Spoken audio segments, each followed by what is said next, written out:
Assalamu alaikum. My name is Dr. Muhammad Hassan Tariq. I am a neuropsychiatrist and behavioral scholar and therapist.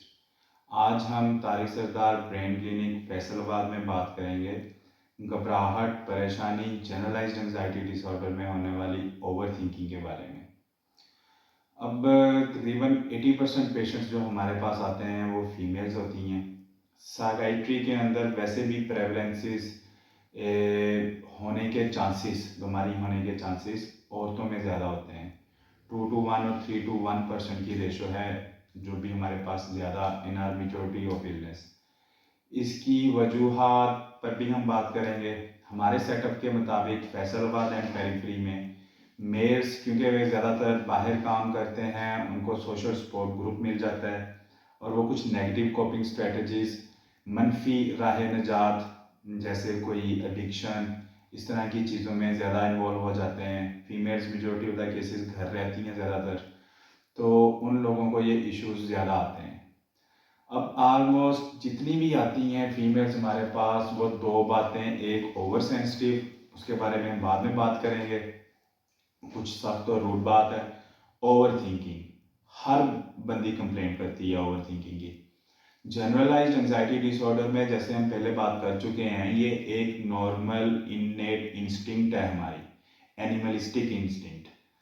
जब भी ज़िंदगी में कोई परेशानी या स्ट्रेस आए, हमारा सिंपैथेटिक डिस्चार्ज होता है। फियर फाइट फ्लाइट मैकेनिज्म के तहत हमारा जिस्म कुछ ज़्यादा एक्टिव होता है, ज़्यादा सोचें आती हैं, दिल की धड़कन तेज़ होती है, सांस तेज़ होती है, स्वेटिंग होती है, जिसको हाथ पैर फूलना कहते हैं। उसी तरह दिमाग भी तेज़ चलता है। लोग आगे कंप्लेन करते हैं कि पूरी रात एक सोच मेरे जहन में रहती है, नींद नहीं आती, मैं किसी एक जगह पर फंस जाती हूँ। अब इस चीज़ को समझने के लिए हमें ये चीज़ें भी समझनी ज़रूरी हैं कि ओवर थिंकिंग जब नॉर्मल है तो हम उसे मनफी से पॉजिटिव की तरफ लेके आ सकते हैं, हम उसको ख़त्म नहीं कर सकते।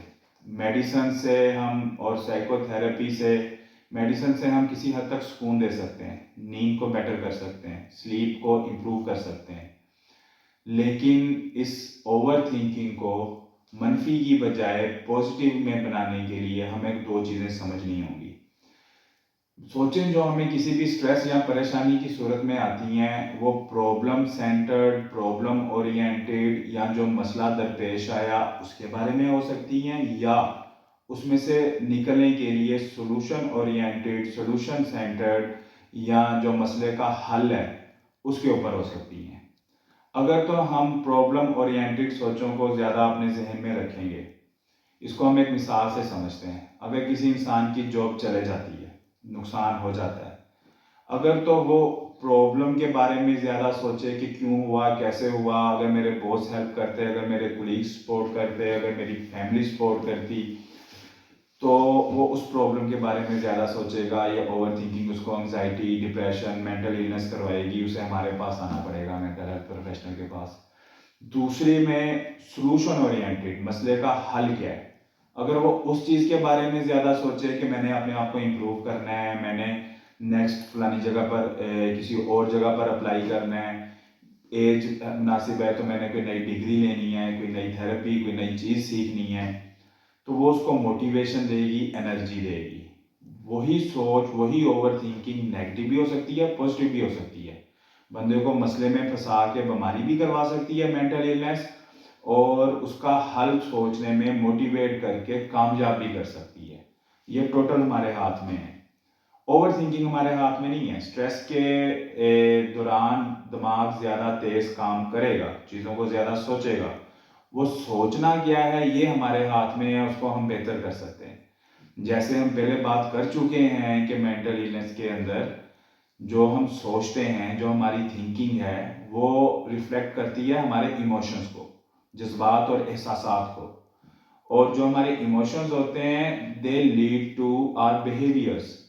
अब जो हमारे जज्बात और एहसासात हैं वो हमारे बिहेवियर, हमारे अमल करने के मैकेनिज्म को इफ़ेक्ट करते हैं, which then give us feedback, जिसका रद्द अमल आता है, जिससे हम जो है ना वो दुनिया में सर्वाइव करते हैं। तो अगर हम अपनी थिंकिंग को बेहतर बना लें, प्रॉब्लम ओरिएंटेड की बजाय ओवर थिंकिंग को सोल्यूशन ओरिएंटेड कर दें, तो उससे हमारे इमोशंस को فرق پڑے گا, جس سے ہمارے بیہیویئرس کو فرق پڑے گا, اور جس سے ہماری زندگی بہتر ہو جائے گی. ہمیں مینٹل ہیلتھ پروفیشنل کے پاس نہیں جانا پڑے گا.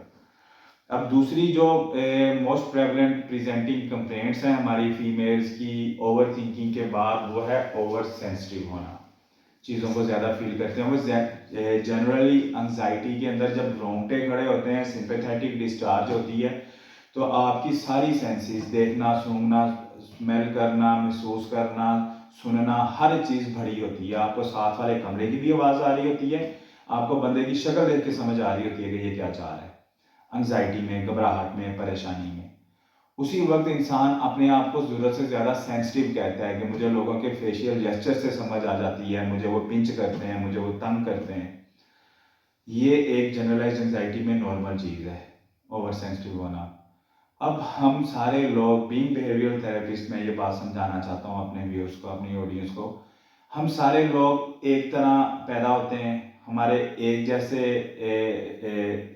سوشل اینیمل ہونے کے ناطے ہمارے ایک طرح کی پرسیپشنس, چیزوں کو محسوس کرنا, ٹھیک ہے, انوائرمنٹ ڈفرینٹ ملا, سچویشنز ڈفرینٹ ملی, کچھ لوگ جلدی سیکھ کے, کچھ کو دیر لگی. ہم سارے ایکولی سینسٹیو ہوتے ہیں. فار ایگزامپل, اگر کسی کا فرسٹ ٹائم بریک اپ ہو تو وہ سارے لوگ رات پوری بیٹھ کے روتے ہیں, زیادہ پریشان ہوتے ہیں. سیکنڈ ٹائم کچھ کم فیل ہوتا ہے, تھرڈ ٹائم کم فیل ہوتا ہے, اور کئی دفعہ نہیں محسوس ہوتا جب بار بار کسی انسان کے ساتھ ایسا ہو. تو یہ دونوں کمپلینٹس ہیں اوور تھنکنگ کی اور اوور سینسٹیو ہونے کی, جنرلائزڈ انگزائٹی ڈس آرڈر میں. لیکن ہم ان دونوں کو امپروو کر سکتے ہیں پرابلم اورینٹیڈ کی بجائے سولوشن اورینٹیڈ سوچ کے. ان مسئلوں کو خود سے ختم کر سکتے ہیں کسی مینٹل ہیلتھ پروفیشنلز کے پاس جائے بغیر. And we hope this will be very beneficial, and this will help you and will guide you in providing improving mental health of your society. Stay tuned, do subscribe us, do support us in our this campaign of spreading mental health awareness in society. Thank you.